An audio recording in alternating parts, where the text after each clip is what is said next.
जुल्म फिर जुल्म है, बढ़ता है तो मिट जाता है। खूं आकर खूं है, टपकेगा तो जम जाएगा।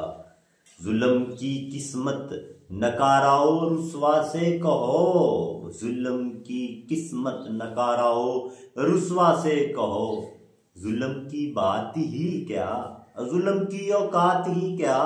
जुल्म बस जुल्म है, आगाज से अंजाम तलक। खूं फिर खूं है, 100 शक्ल बदल सकता है। ऐसी शक्लें के मटाए ना बने। ऐसे शोले के बुझाओ के बुझाए ना बने। ऐसे नारे के दबाओ के दबाए ना बने।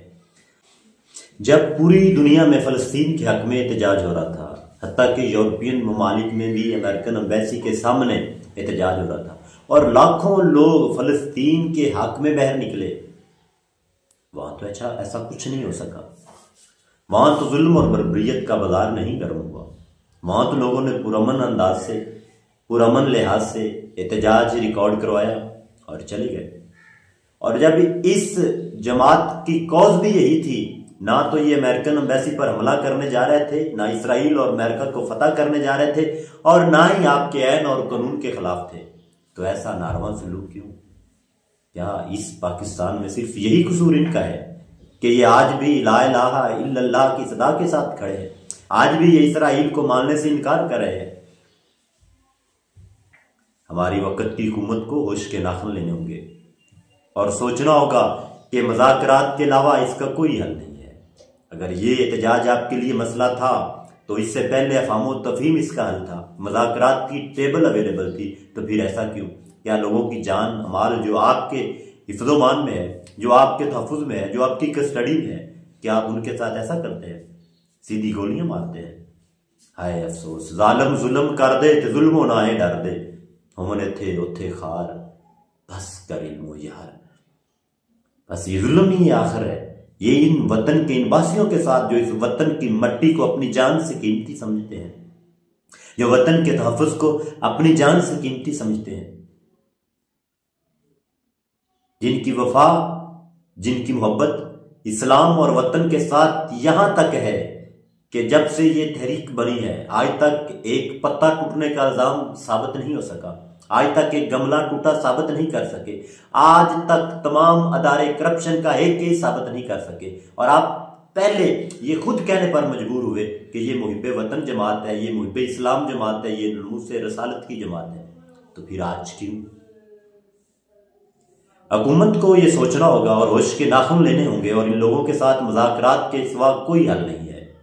और अगर ये लोग निकलेंगे तो रोके नहीं जाएंगे, क्योंकि ये वो जमात है जिसकी तारीख इस बात की गवाह है कि इनके चंद मैसेजेस के जरिए पूरा मुल्क ब्लॉक हो जाता है। इनकी एक कॉल पर लाखों लोग सड़कों पर आ जाते हैं, जिनकी एक रैली के ऐलान पर पूरे वतन की सड़कें भर जाती हैं। और जो इस वक्त पाकिस्तान की तीसरी बड़ी जमात है, जिसका वोट बैंक तीसरा बड़ा वोट बैंक है, और आपका इस जमात के साथ ऐसा नारवा सलूक। आप रियासत के साथ सियासत नहीं कीजिए और आप सियासत के साथ रियासत को मत खिलाइए। आइए, मुज़ाकरात इसका बेहतरीन हल है और मुज़ाकरात के जरिए इसका हल निकालिए। टेबल पर बैठिए, इनसे बात कीजिए और ये बात याद रखिए कि सदा बादशाही मेरे रब की है और सदा बादशाही मेरे रब की रहनी है। इनका कोई कौज ना मुल्क को नुकसान है, ना मुल्क की सालमियत को नुकसान है, ना मुल्क के ऐनो कानून को नुकसान है, ना मुल्क की खारजा पॉलिसी को नुकसान है, ना मुल्क की अपनी जो पॉलिसीज हैं उनको नुकसान है। एहतजाज उनका हक है और हर पाकिस्तानी का हक है, आपके तफज़ात अपनी जगह पर, लेकिन ये जुल्म, ये नारवा सलूक नहीं, बस नहीं। जुल्म आखिर जुल्म है, बढ़ता है तो मिट जाता है। खूं आखिर खूं है, टपकेगा तो जम जाएगा। जुल्म की किस्मत नकाराओ रुस्वा से कहो। जुल्म की बात ही क्या, जुल्म की औकात ही क्या। जुल्म बस जुल्म है, आगाज से अंजाम तलक। खूं आखिर खूं है, सोच शक्ल बदल सकता है, ऐसी शक्लें कि मिटाए ना मिटे, ऐसे शोले के बुझाए ना